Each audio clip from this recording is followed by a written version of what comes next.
नमस्कार दोस्तों, मैं राजकुमार मौर्य प्रखर इंडिया यूट्यूब चैनल में आपका स्वागत है। बहुत बड़ी खबर आ चुकी है chief justice B R Gavai ji को लेकर, सुप्रीम कोर्ट को लेकर और मोदी सरकार को लेकर। दोस्तों, कुछ ऐसी घटनाएं घट रही हैं देश में जिन घटनाओं को लेकर के सुप्रीम कोर्ट से भी सवाल पूछा जा रहा है, केंद्र सरकार मोदी और शाह से भी सवाल पूछा जा रहा है। एक ऐसा मामला सामने आया है दोस्तों, इस मामले को हम आपको बताने जा रहे हैं जहां पर केंद्र की सरकार मोदी और शाह की सरकार बुरी तरह से फंसती हुई नजर आ रही है। मामला क्या है, पूरे मामले को समझिए और पूरे मामले के केंद्र बिंदु में है दोस्तों टीएमसी की सांसद महुआ मोइत्रा। आप सबको पता है महुआ मोइत्रा एक ऐसी धाकड़ सांसद हैं जो अपने सवालों से किसी भी विपक्षी पार्टी को हिला देती हैं और इनका ज्यादा से ज्यादा मामला जो होता है दोस्तों सुप्रीम कोर्ट जरूर पहुंच जाता है। आप सबको पता होगा पिछली बार जब ये सांसद थी, 6 महीना चुनाव रह गया था, तो इन्होंने तमाम सवाल उठाए और इनके सवाल को लेकर के इनकी सदस्यता को भी 6 महीना पहले रद्द कर दिया गया था। तो महुआ मोइत्रा ने हाल फिलहाल में अभी शादी को लेकर चर्चा में थी, अब कुछ सवालों को लेकर चर्चा में है। सवालों को लेकर अकेले चर्चा में नहीं है महुआ मोइत्रा, ममता बनर्जी के भतीजे अभिषेक बनर्जी भी इसमें कूद पड़े हैं और इनके जवाबों का सवाल मांगा जा रहा है सुप्रीम कोर्ट से, मांगा जा रहा है विपक्ष से भी और मांगा जा रहा है केंद्र सरकार से भी। मामला क्या है, आप सबको पता है बी.आर. गवई जी हैं। बी.आर. गवई जी जब से चीफ जस्टिस बने हैं, लोगों के अंदर न्याय की उम्मीद बढ़ी है और चीफ जस्टिस जी ने कह दिया है कि हमको केंद्र में हमको किसी भी प्रकार की कोई सुविधा नहीं चाहिए, किसी भी प्रकार का हमको सरकारी लाभ नहीं चाहिए, क्योंकि हमारे लिए संविधान ही सर्वश्रेष्ठ है, संविधान ही महत्वपूर्ण है। तो शुरुआत करते हैं दोस्तों, एक एक मुद्दे पर क्या क्या सवाल पूछे गए हैं। सबसे पहले आप सब जानते हैं पहलगाम आतंकी हमले को लेकर। पहलगाम आतंकी हमले में आप सबको पता है हमारे देश के 26 निर्दोष लोग मार दिए गए, जिनमें धर्म पूछकर मारा गया और कुछ विदेशी लोग भी मारे गए। उसके बाद आज तक क्या हुआ, आप सबसे यहां पर सवाल पूछा गया है अभिषेक बनर्जी के द्वारा, महुआ मोइत्रा के द्वारा। पहलगाम आतंकी हमले को 55 दिन से ज्यादा हो चुके हैं। यह बेहद चिंताजनक है। लोकतंत्र में ना तो मुख्य धारा का मीडिया, ना ही विपक्ष के सदस्य और ना ही न्यायपालिका भारत सरकार के सामने इन 5 महत्वपूर्ण सवालों को पूछ रही है। दोस्तों, महुआ मोइत्रा और अभिषेक बनर्जी की तरफ से पूछा गया है। इसमें सुप्रीम कोर्ट को भी कटघरे में खड़ा किया गया है, विपक्ष के सदस्यों को भी कटघरे में खड़ा किया गया है और सरकार तो सरकार है, मीडिया को तो आप जानते हैं मीडिया किस स्तर पर गिर चुकी है। इसमें 5 सवाल पूछे गए हैं दोस्तों, जिसमें राष्ट्र की भलाई के लिए, नागरिक के लिए, जवाबदेही के लिए प्रमुख बिंदु बनाया गया है। दोस्तों, पहला सवाल है सीमा उल्लंघन और नागरिक हताहत।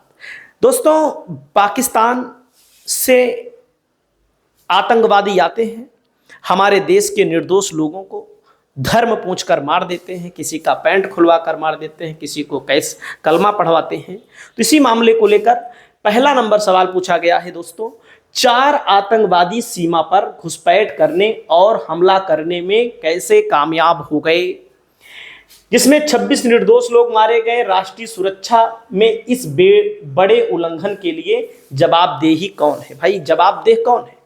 मोदी सरकार है कि गृह मंत्री हैं, कोई सरकारी अधिकारी है, उस एरिया का अधिकारी कोई सस्पेंड किया गया, किसी को बाहर निकाला गया, किसी को की नौकरी ली गई, कुछ किया गया। तो इस पर पहला सवाल पूछा गया है जो घुसपैठ हुई। दूसरा सवाल जब पूछा गया दोस्तों, तो खुफिया विफलता और आईबी प्रमुख का सेवा विस्तार। पहली बात तो अगर पाकिस्तान से कोई भी आतंकवादी भारत के अंदर दाखिल हुआ तो जो खुफिया एजेंसियां होती हैं उनकी जवाबदेही होती है, उनकी जिम्मेदारी होती है। अगर दाखिल हुआ है तो उनकी विफलता है। तो दोस्तों, इस मामले को लेकर यह भी बताया गया कि जो खुफिया ब्यूरो के प्रमुख हैं उनका कार्यकाल 1 साल बढ़ा दिया गया। यानी कि उनका जब कार्यकाल 1 साल बढ़ा दिया गया तो आप सब समझ सकते हैं इस मामले को लेकर के पूछा गया है, जहां पर सजा देनी चाहिए, जहां पर जवाबदेही तय करनी चाहिए, वहां पर सरकार को क्या मजबूरी थी, जवाबदेह बनाने के बाद बजाय उसको पुरस्कृत किया गया। किसको पुरस्कृत किया गया? ब्यूरो प्रमुख को। क्योंकि अगर भारत सरकार विपक्षी नेताओं, जिसमें मैं भी शामिल हूं, पत्रकारों और यहां तक कि न्यायाधीशों के खिलाफ पेगासस सॉफ्टवेयर होता है, बड़े बड़े पत्रकारों के मोबाइल हैक कर लिए गए, बड़े बड़े विपक्षी नेताओं के मोबाइल टेप कर लिए गए, तो क्या है कि आतंकवादियों के मोबाइल और आतंकवादी जो संदिग्ध होते हैं, जो हमारे देश से ही तमाम लोग ऐसे हैं जो भारत का सपोर्ट करते हैं, इनका मोबाइल क्यों नहीं रिकॉर्ड किया गया? तो इस पर भी सवाल पूछा गया है। इसका प्रयोग यहाँ पर क्यों नहीं किया गया? क्या केवल चुनाव जीतने के लिए, विपक्षी नेताओं के लिए ऐसा सॉफ्टवेयर यूज किया जाता है?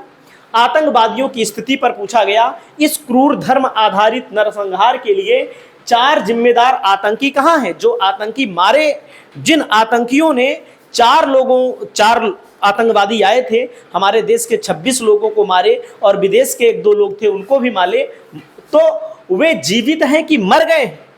इस पर सरकार को स्पष्ट बयान देना चाहिए। जीवित हैं तब, मर गए हैं तब, इस पर भी अभी स्पष्ट जवाब नहीं आया है। देख सकते हैं यही 4 खूंखार आतंकवादी थे दोस्तों, इनकी पहचान भी हुई थी बाद में। यही 4 खूंखार आतंकवादियों ने हमारे देश के मासूम लोगों को मारा।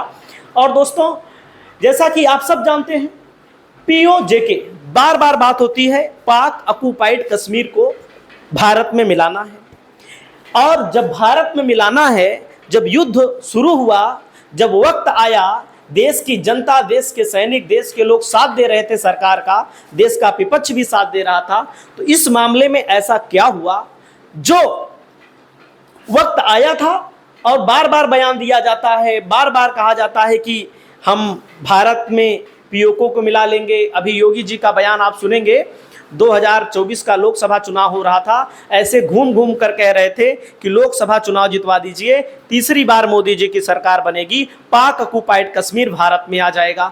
दोस्तों, युद्ध विराम जो किया गया, इसमें आप सब जानते हैं ट्रंप आए और ट्रंप ने जो हरकत की, जो बार बार अपने आप को आगे किया, इससे भी भारतीयों की भावनाएं आहत हुई, 140 करोड़ लोगों की भावनाएं आहत हुई। तो देख सकते हैं दोस्तों, जम्मू कश्मीर है, यही है POJK, पाक ऑक्युपाइड कश्मीर दोस्तों, यही है। इसी को बार बार मिलाने की बात होती है, जो हरे हरे रंग में आपको दिख रहा है, इसी को आपको POJK बोलते हैं, पाक ऑक्युपाइड जम्मू कश्मीर को मिलाने की बात होती है, और इस पर कोई काम नहीं हुआ।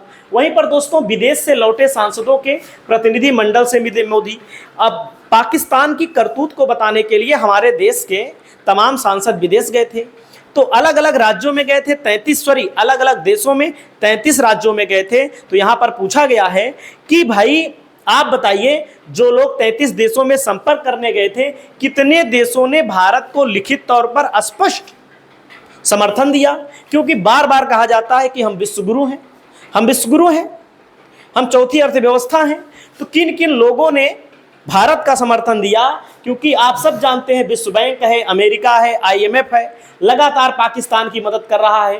पाकिस्तान आतंकवादी को भी बढ़ा रहा है, और IMF हो, विश्व बैंक हो, ये लगातार मदद कर रहा है। तो इस मामले को लेकर बताया गया कि पिछले 10 वर्षों में 2 लाख करोड़ से ज़्यादा खर्च किए गए हैं। भारत की जनता जानना चाहती है कि विदेशों में हमारी स्थिति कैसी है।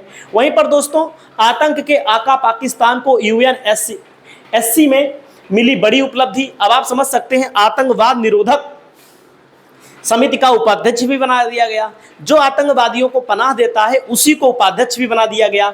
जबकि फ्रांस, रूस, इस समिति की अध्यक्षता अल्जीरिया करेगा, फ्रांस, रूस और पाकिस्तान उपाध्यक्ष होंगे। वहीं डेनमार्क संयुक्त राष्ट्र सुरक्षा परिषद 1247, ISIL और अलकायदा प्रतिबंध समिति के अध्यक्ष करेगा। तो ये कहाँ की राजनीति है? आप देख सकते हैं दोस्तों, तालिबान प्रतिबंधित है, और इस मामले को लेकर के अब सुप्रीम कोर्ट को भी कटघरे में खड़ा किया जा रहा है। ममता बनर्जी के सांसद महुआ मोइत्रा के द्वारा, ममता बनर्जी के भतीजे अभिषेक बनर्जी के द्वारा। तो आपको क्या लगता है, सुप्रीम कोर्ट कोई जवाब देगा कि सुप्रीम कोर्ट चुप बैठेगा? कमेंट करके बताइए। नमस्कार।